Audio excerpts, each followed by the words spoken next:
ಇವತ್ತಿನ ಬಡ್ಜೆಟ್ ಏನು ಘೋಷಣೆ ಆಗಿದೆ ಸರ್ಕಾರದ ಮಟ್ಟದಲ್ಲಿ ಅದು ತುಂಬಾ ಅಂಗನವಾಡಿ ಕಾರ್ಯಕರ್ತರು ಮತ್ತು ಸಹಾಯಕರಿಗೆ ನಿರಾಶಾದಾಯಕವಾಗಿದೆ.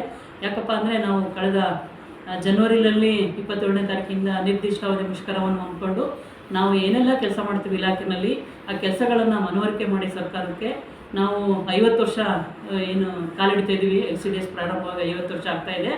ಅದಕ್ಕೆ ನಮಗೊಂದು ಕನಿಷ್ಠ ಕೂಲಿ ಕೊಡಿ ಅಂತಂದೇಳಿ ಸರ್ಕಾರದಲ್ಲಿ ಇಲಾಖೆ ಮಂತ್ರಿಗೆ ಮತ್ತು ಸರ್ಕಾರದ ಕಾರ್ಯದರ್ಶಿಗೆ ಮತ್ತು CM ಅವರಿಗೆ ನಾವು ಮನವಿ ಕೊಟ್ಟರೂ ಸಹಿತ ಅವ್ರು ಹೇಳಿದಂಥ ಒಂದು ಉತ್ತರಾವತ್ತಿನ ದಿನದಲ್ಲಿ ನಾವು ಬಡ್ಜೆಟಲ್ಲಿ ನಿಮಗೆ ಒಳ್ಳೆಯ ಒಂದು ಆಶಾದಾಯಕವಾದಂಥ ಒಂದು ಬಡ್ಜೆಟನ್ನು ಮಂಡನೆ ಮಾಡ್ತೀವಿ, ಅದರಲ್ಲಿ ನಿಮಗೆ ಕನಿಷ್ಠ ವೇತನವನ್ನು ಮಾಡಲಿಕ್ಕೆ ಒಂದು ಪ್ರಯತ್ನ ಪಡ್ತೀವಿ ಅಂತ ಹೇಳಿ ನಮ್ಮನ್ನು ವಾಪಸ್ ಕಳಿಸಿ ಈಗ ಬಡ್ಜೆಟಲ್ಲಿ 1,000 ರೂಪಾಯಿ ಮಾತ್ರ ಜಾಸ್ತಿ ಮಾಡಿದ್ದೀವಿ ಅಂತಂದೇಳಿ ಬಡ್ಜೆಟ್ ಘೋಷಣೆ ಆಗಿದೆ. ಈ ಘೋಷಣೆ ಮಾಡಿದ್ದು ನಮ್ಮ ಎಲ್ಲ ಕಾರ್ಯಕರ್ತರ ವಲಯದಲ್ಲಿ ತುಂಬ ಕರಾಳ ದಿನ ಅಂತಂದೇಳಿ ಅನ್ನಿಸ್ತಾ ಇದೆ. ಯಾಕಪ್ಪ ಅಂತಂದರೆ ಇಷ್ಟು ವರ್ಷ 50 ವರ್ಷ ನಮ್ಮ ಮಕ್ಕಳಿಗೆ ಒಂದು ಸಮಯ ಕೊಡದೇ ನಮ್ಮ ಅಂಗನವಾಡಿ ಮಕ್ಕಳುಗಳಿಗೆ ನಾವು ಬೆಳಿಗ್ಗೆ 9:00 ಬಂದು ಅವರಿಗೆ ಮಕ್ಕಳಿಗೆ ಎಲ್ಲ ಶಾಲಾ ಪೂರ್ವ ಶಿಕ್ಷಣದ್ದು ಏನು ತಯಾರಿ ಬೇಕು ಅದನ್ನೆಲ್ಲ ಮಾಡಿಕೊಂಡು ಮಕ್ಕಳಿಗೆ ಬೆಳಗ್ಗೆನೇ ಶಾಲಾ ಪೂರ್ವ ಶಿಕ್ಷಣ ಅದು ಕಿಟ್ಟು ಅವ್ರ ಮಕ್ಕಳುಗಳಿಗೆ ಊಟ ತಿಂಡಿ ಮತ್ತು ಮಕ್ಕಳುಗಳು ಥರ್ಡ್ ಗ್ರೇಡ್ ಬರ್ತಾವೆ ಅವನ್ನ ಹಾಸ್ಪಿಟ್ಲಿಗೆ ಕಳಿಸ್ಕೊಡೋದು, ಮಕ್ಕಳುಗಳು ಊಟ ಮಾಡಿದ ನಂತರ ಮಲಗಿಸೋದು, ಸಂಜೆ 4 ಗಂಟೆ ತನಕ ಬೆಳಗ್ಗೆ 9:00ರಿಂದ ಸಂಜೆ 4 ಗಂಟೆ ತನಕ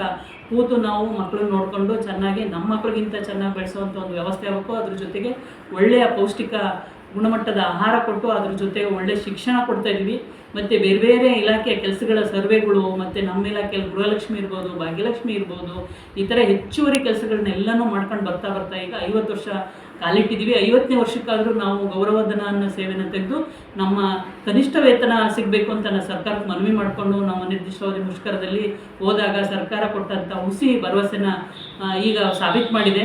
ಯಾಕಪ್ಪ ಅಂದರೆ ನಮ್ಮ ಕಾರ್ಯಕರ್ತರು ಅಂದರೆ ಎಲ್ಲ ದುರ್ಬಲ ವರ್ಗದವರು, ಅವರಿಗೇನು ನಮ್ಮನ್ನು ಟೇಬಲ್ ಗುದ್ದಿ ಕೇಳೋಕ್ಕಾಗಲ್ಲ ಅನ್ನೋ ಉದ್ದೇಶ ಇಟ್ಕೊಂಡು ಅವ್ರು ಈ ರೀತಿ ಮಾಡ್ತಾ ಇದ್ದಾರೆ ಅಂತ ಅನಿಸ್ತೈತೆ.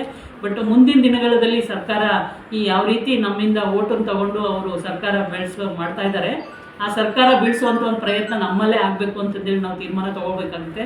ಯಾಕಪ್ಪ ಅಂತಂದರೆ ಎಲ್ಲ ಮಹಿಳಾ ವರ್ಗದವರು ನಿಮ್ಮ ಸರ್ಕಾರಕ್ಕೆ ನಾವು ಓಟ್ ಹಾಕಿದ್ವಿ, ಸರ್ಕಾರ ಬರಲಿ ಒಳ್ಳೆಯ ಒಂದು ನಿರ್ಧಾರ ತೊಗೋತಾರೆ ಹಾಗೆ ಅಂತಂದೇಳಿ.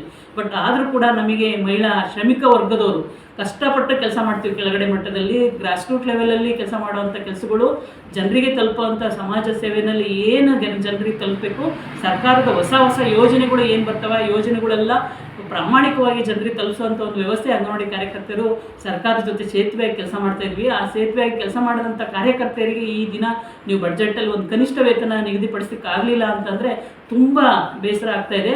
ಹಾಗಾಗಿ ನಮ್ಮ ಹೋರಾಟ ಮುಂದಿನ ದಿನಗಳಲ್ಲಿ ಹೇಗಿರಬೇಕು ಅಂತಂದೇಳಿ ನಾವು ರೂಪಿಸ್ತಿದ್ದೀವಿ. ಹೆಂಗೆ ಅಂತಂದೇಳಿ ಸರ್ಕಾರಕ್ಕೊಂದು ಒಳ್ಳೆ ಮಟ್ಟದ ಒಂದು ನಮ್ಮ ಸ್ಥಾನಮಾನ ಕೊಡಲಿಕ್ಕೆ ಒಂದು ಅವಕಾಶ ಮಾಡಿಕೊಡ್ಬೇಕು. ಅದಕ್ಕೆ ಮುಂದಿನ ಹೋರಾಟ ಯಾವ ರೀತಿ ಆಗಬೇಕು ಅಂತಂದೇಳಿ ನಾವು ತೀರ್ಮಾನ ತೊಗೊಂಡು ನಾವು ಇವತ್ತಿನಿಂದ ಒಂದು ನಿರ್ಧಾರ ತಗೊಳ್ಳೋಕ್ಕೆ ಒಂದು ಪ್ರಯತ್ನ ಪಡ್ತೀವಿ ಅಂತಂದೇಳಿ ಈ ಸಂದರ್ಭದಲ್ಲಿ ಹೇಳ್ತೇವೆ.